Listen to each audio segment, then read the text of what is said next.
I think you're right. Like it is very abstract, and the problem with that is, here's why the Disney stuff bothers me so bad. When they have their backs against the wall and they're trying to prove themselves, i.e., WandaVision, which was the first, and then Mandalorian first season, which was the first of its kind for Disney Plus.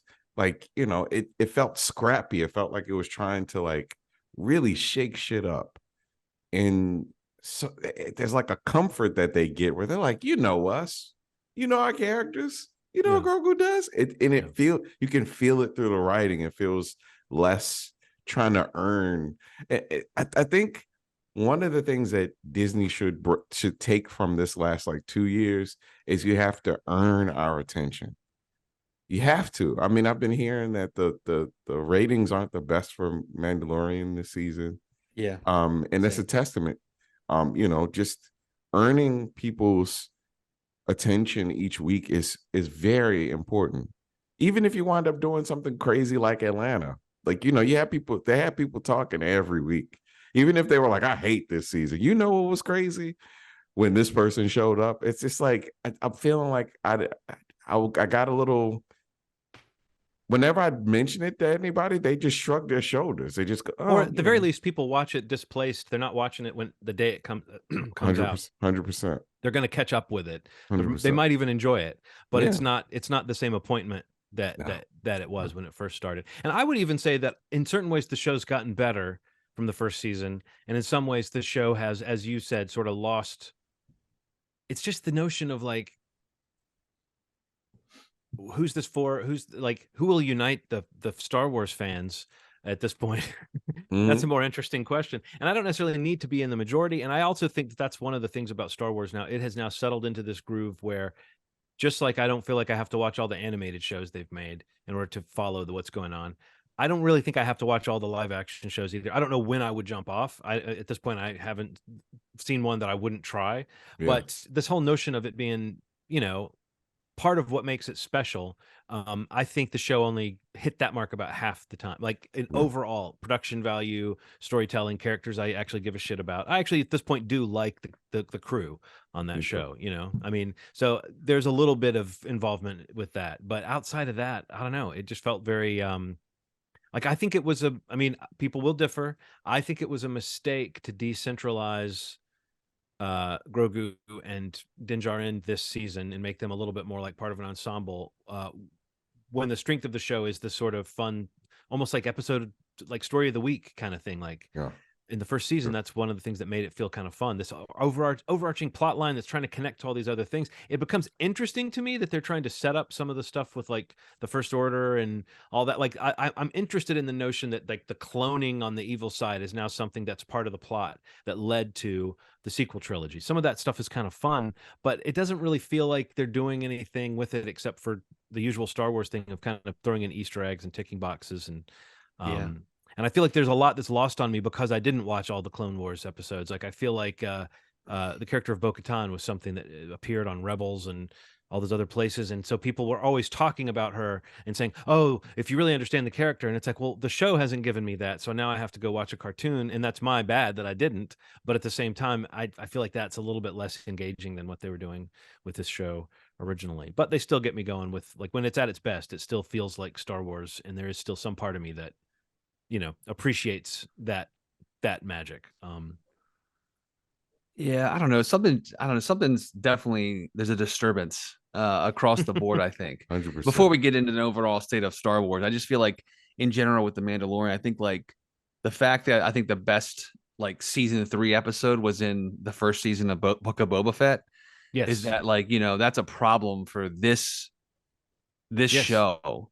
And 100%. I think that it took this entire season to tell a different story and to get to the last episode before we really kind of get a bit of a tease that the two are going to kind of get back on that track of what John described as like these adventures of the two of them going out and about and having these, one-off things every episode, which is what made the first season and the most part of the second season so wildly successful, critically, social media, like everything just was firing on all cylinders. And it just seems like Ronald said, like there's no doubt this season in terms of ratings, in terms of viewership, and social engagement, on social media, things like that.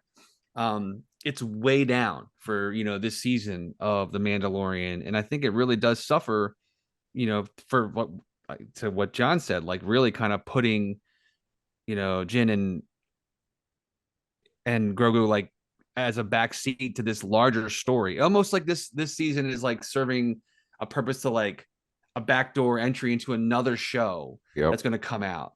Or like if Pedro Pascal left, right, this would be how they kept this show going. Exactly. It's like, by a technicality, it's not called Din Djarin, it's called The Mandalorian. Yeah. I don't know. Like it wasn't any kind of like, it wasn't kind of any like a chore to watch this. Like I still enjoyed a good part of this season, but just, I do feel like it's kind of still doing the thing where it's just checking these boxes, and it kind of just feels like spinning wheels a lot to me. Yeah. And things being gone over multiple times, and like retreads, and I think it's kind of wearing thin. And I think that they really need to figure out,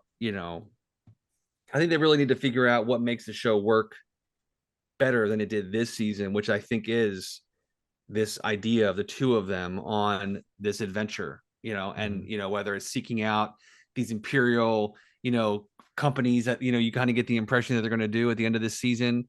Yeah. But, you want to see that, because let them cross paths with things along that journey, instead of like this whole season being about pulling these Mandalorians back together so that, I don't know, like that the big bad from last season who's still there is there for like what amounts to one episode.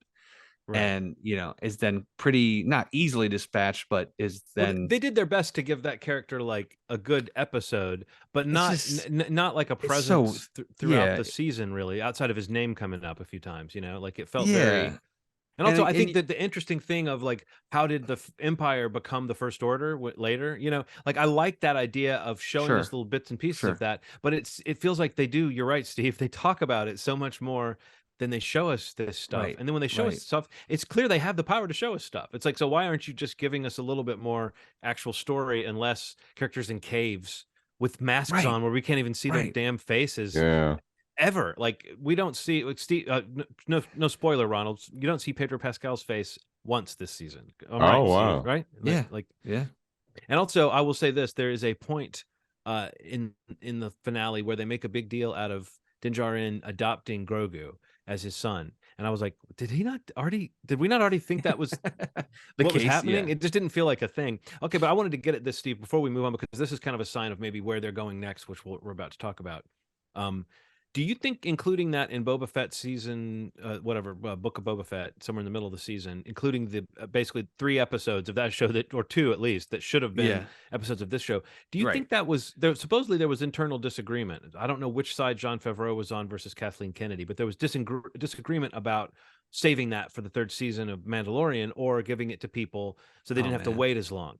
And I think that original Star Wars, one of the things that gave it strength was that we spent 3 years. Or if you were a kid, you spent 3 years thinking Han Solo might be dead. Yeah. And going, what? Darth Vader is Luke's father? Are you kidding me? I was sitting there at 7 going like, wait, did anyone else fucking hear that? But like, you spent 3 years in that, and they let you spend that time in that. And now like they could have had like a year and a half, 2 years of people wanting to see those characters together. They didn't. Was that insecurity, do you think? To put that in the middle of that show? I mean, because that's a bad place to tell these stories from, is like insecurity about what the audience is going to go for, because it did short circuit this season. This season feels like it should have started, like if you didn't want to watch Boba Fett and you watch Mandalorian, what do you think happened? Season 2 ended and you're like, oh man, and then season 3 begins and it's like, what? Oh, I guess I need to go watch another show real quick to see why they're together, to see what happened. It does feel just haphazard. I think there's a difference in ideology between companies. So I mean, this is not a quality thing. Take for example HBO, right? They come out with a season or whatever the next season or something is whenever they want to do it, versus trying to while Disney is trying to keep up with the culture, HBO kind of makes the culture. They've created the culture. Like whenever it comes out, that's the moment. Oh, you mean HBO, like the one that's part of Max? I just was wondering because yeah. I hadn't heard of this HBO before. But HBO, Max, I know as a brand or Max, something. HBO, HBO. HBO, Espanol. But yeah, I just mean like, yeah, I know what you're saying. The It's culture true. is created around when the show comes out, not a kid tweeting that they can't wait for a show to come out. It just doesn't, that stuff doesn't matter. Like, although it feels like it, but that's the thing. Things feel like they matter sometimes, like rushing things and, oh, we have to have something every year. Or you could have people kind of stew in it and they will go Right. when it comes out in the quality that you want it to be in, with everything in place the way you want it to be. It's a little different now, though, like to acknowledge that it's a different landscape, like to compare, like what John was saying, or even, something 5, 6, 7 years ago. It's a little, it's very different now because, of the competition in the landscape, whether it's streaming or theatrical, and, like the focus of viewers and the attention span of viewers is so different and so limited and so fragmented. Everything else too that's like yeah, attached to it's just so broken at this point that I think everybody is desperate to kind of keep eyes on, don't look over there, look over here, So I think that's really what they're suffering from.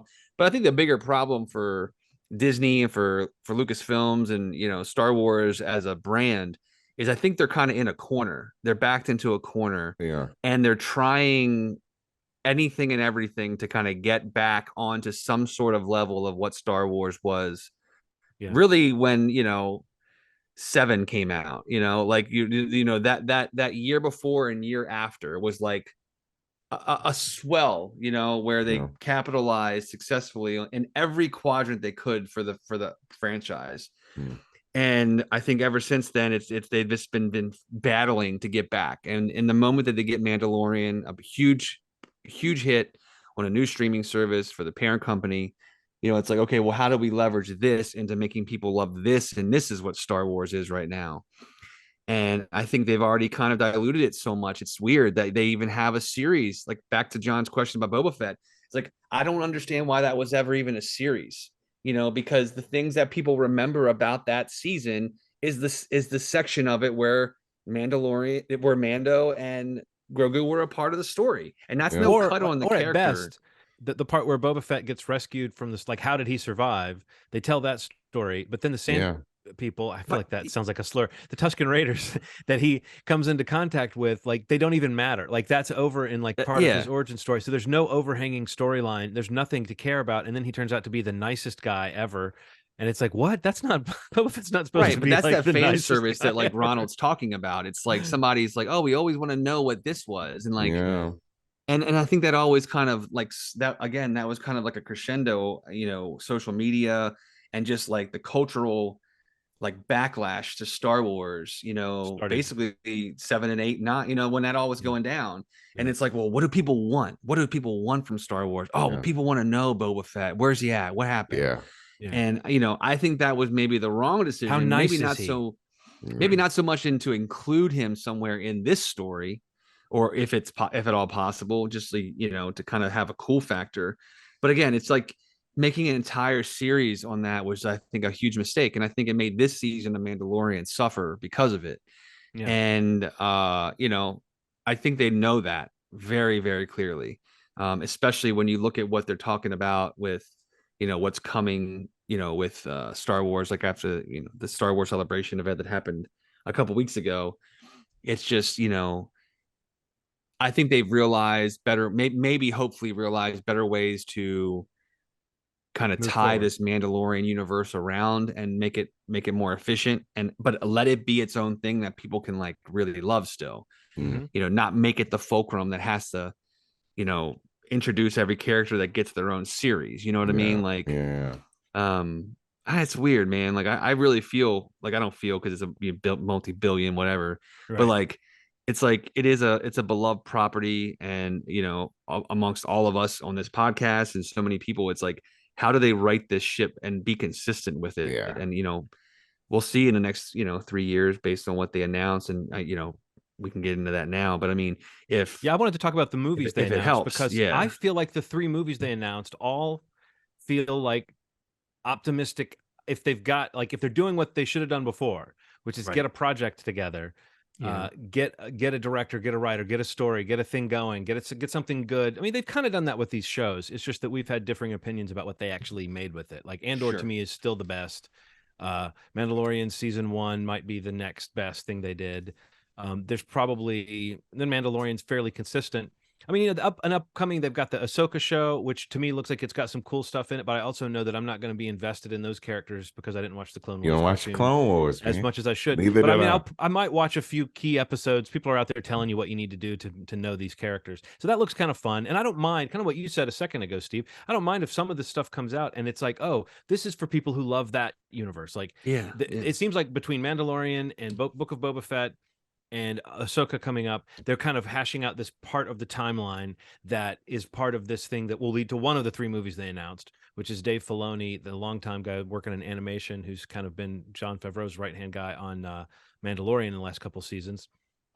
He's going to write and direct a movie that's supposedly going to sort of be set in that realm. And it's supposed to be like the movie. I mean, again, I'm interested to see if they have a movie's budget and a movie level of development going into that. It'd be kind of interesting to see some of these characters put into that type of story, especially if it does feel like it's a little pocket of the storyline that's going to have a resolution to it or some kind of crescendo. I could see that being a worthwhile thing to do. And it feels like a thing to do, but it also feels like if you're really going to do it, tell the story, tie some things up, do some things. Don't just keep sustaining this kind of, fodder for more subscribers or whatever. Then one of the other projects they announced is really promising to me.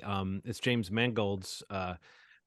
He says he wanted to make a biblical epic, but set in the Star Wars world. That's like a religious tale of the discovery of the Force and like how did people react to it when they first came into contact with it. And I think James Mangold being the guy making it right now, that has me really interested in it because until we see Indiana Jones and the Dial of Destiny, and if it's disappointing, then maybe I'll be like, oh, maybe he's not the guy.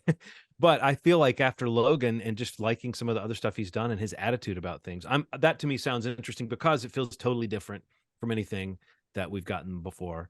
And then I'll just mention the third one before I get your guys' opinions on all this. The third one is, bringing back Daisy Ridley to do sort of a step forward. And I think one of the best things they could do to make that trilogy seem like it had some purpose to it is get somebody in now to do like a real story with some of those characters that we feel like didn't get a chance to do much, like you've even heard in the press, John Boyega kind of softening a little bit towards his time on Star Wars, which makes me think maybe they would try to get John Boyega and Oscar Isaac. I mean, just get some of those actors involved and get them like, again, or if they've got a real story, assuming they've really got an idea, I think it's smart to say that story didn't, just because there's no Skywalkers anymore, except for that whole thing with her name, but let's not get into that.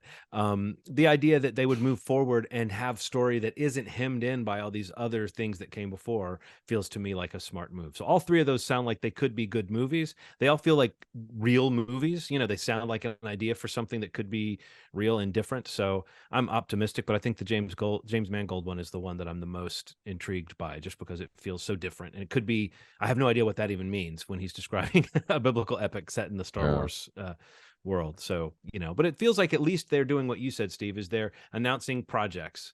They're not just trying to put something on the calendar every December. What do you guys think of the future of Star Wars based on those things? And also, what would be if there is another project I didn't mention that I know, the Acolyte is a pretty interesting sounding series that's coming up. What is there anything you are particularly excited about? And if not, like, what is the thing you're the most excited about in the whole batch of Star Wars announcements? You just can't wait. Ahsoka for me, I mean, everything else just feels like a toss-up, honestly. Until you know more. Yeah. Or will it actually go into production at this point? I mean, like, not to be an asshole. I mean, I'm just saying, like, based on what happened the last couple of years with Kathleen Kennedy kind of switching stuff up. Like, I thought that there were several. There was like the fighter pilot one that was the Rogue coming Squadron out. one that Patty Jenkins was supposed to do. Yeah, Patty Jenkins. Well, Tyga's apparently still doing his. Okay, but I guess with no details on it. Felt Pretty like sure there that were, Damon Lindelof is not any longer doing yeah. something for them. I think the one that he was working on would have been the Rey, the future of the Jedi kind of story that they're doing with her. So, I guess I'm kind of taking this information with a grain of salt just because of everything got rearranged the way that it did. Mm-hmm. But the Ahsoka movie and Or I show. like show, sorry. And I'm a fan of Ray, so I'm bringing her on. The religious epic I didn't even hear about. Like that sounds insanely good to me. Like the idea of kind of talking about where the force comes from. What if it's just it's just a Bible story? That'd be What if so it's totally fun. just people in robes out in the desert? I feel like they need to tread carefully on how they talk about that movie. Like I don't know. I don't know if him being like, I want to make a 10 Commandments Star Wars movie is necessarily the the headline that they want. I want to see what that's about. That sounds so interesting.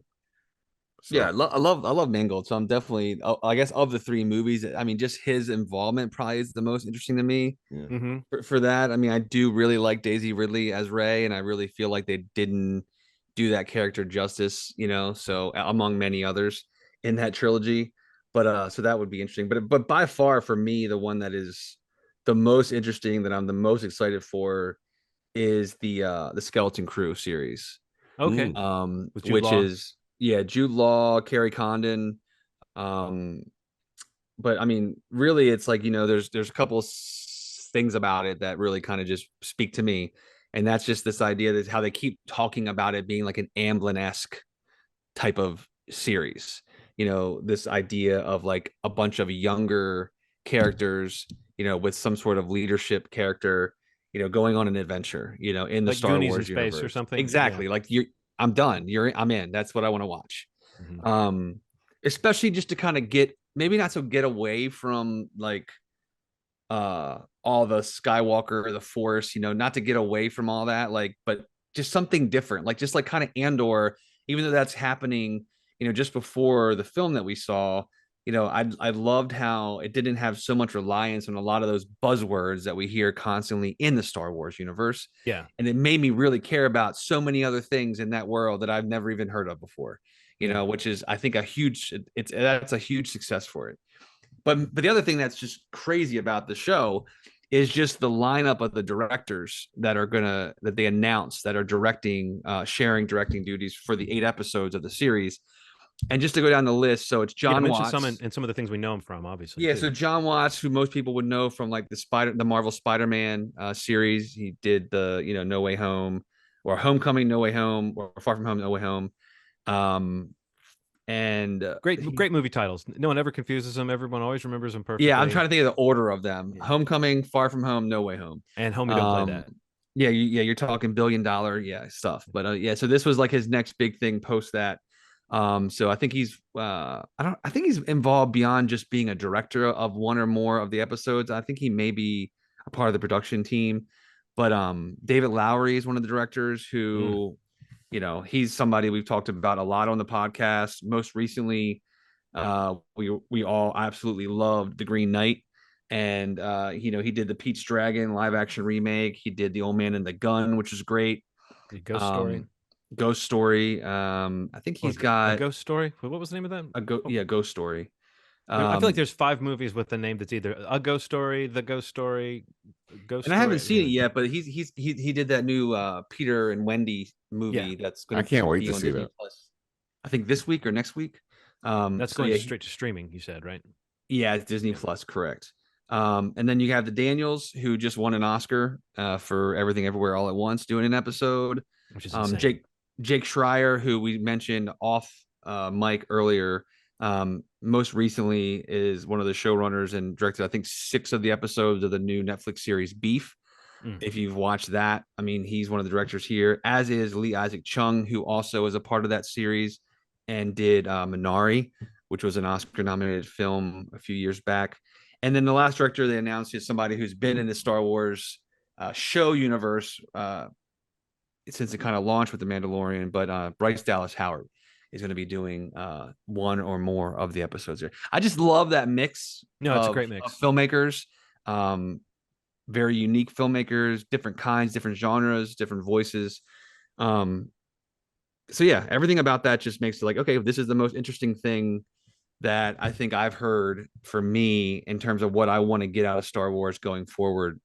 And yeah, the tagline is, it follows the journey of 4 kids who make a mysterious discovery on their seemingly safe home planet that then get lost in a strange and dangerous galaxy. Finding their way home and meeting unlikely allies and enemies will be a greater adventure than they ever imagined. Okay, And so do you know yes. what era of Star Wars it's set in? Does it say? What era? I don't know. Take place in the New Republic era. Okay. Same timeline as Mandalorian and Ahsoka. Okay. It centers So on a group of kids universe. lost in space. Wow. No, yeah, I don't know. It just sounds really cool. When you mentioned those directors, especially, it's like it's cool. And I love Jude Law, so I mean, I'm excited to see him in Star Wars. And Carrie Condon, she just was nominated for an Oscar, so I mean, I'd love to see more of her. So, and she's fantastic. Yeah, she's great. Yeah. So I'm excited for. And I don't know what was the. I don't know if that's. Is Osaka the next one? No, so that's in August, I believe. So I believe August, okay. The next one, And then Skeleton Crew is in.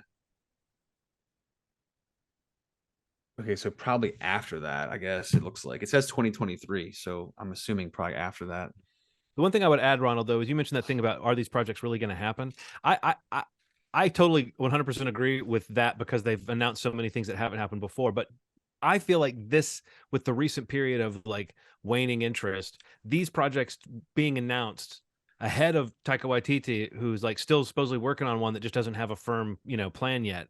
Like, to me, this announcement felt like them saying, this is what we're really making. You know what I mean? Like, let's cut the crap. Now, there might still be bumps in the road, but they're not, the fact that they're not trying to meet so many like immediate points on the calendar. I think like the next one is the James Mangold one, right? And that's what, Christmas of 24 or something, or 25. It's a long way off anyway. They've got plenty of time for these movies to fall apart, but also plenty of time for them to just slowly get finished if there is a like if these movies are already pretty far along in development, which is not always the case when they announce a ton of projects at once, that they're all far along in development. So I think that's one thing. And I don't know if you know, Steve, but I know I've heard that these movies that were announced are the ones that are actually like, there's actually been a lot of work already done on them. They haven't been talking about what's happening under the hood at Star Wars for a long time because of this almost anxiety over what to do next. And we'll have to see. Maybe in a few years we'll be talking about how cool these all were, or maybe we'll be,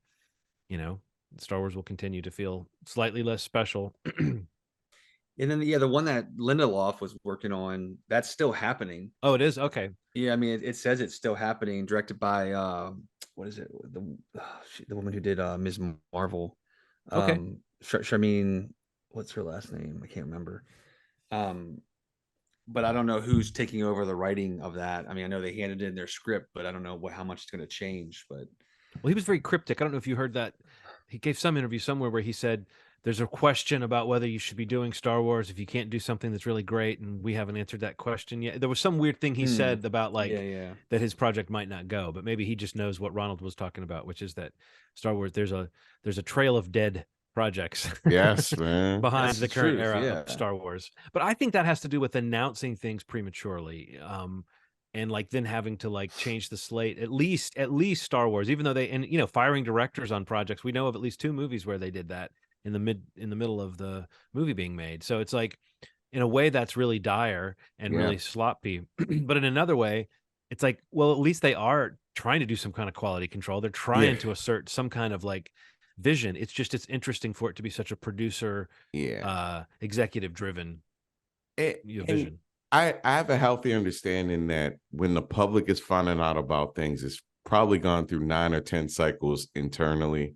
It's like people act like they're getting some scoop or something like about stuff, but it's for real. Like, this is all curated information. Leaks are very rare in that way. Like, any accidental set footage, it's accidental set. All that stuff is, unless there's sometimes you'll see like a weird one where it's like blocking.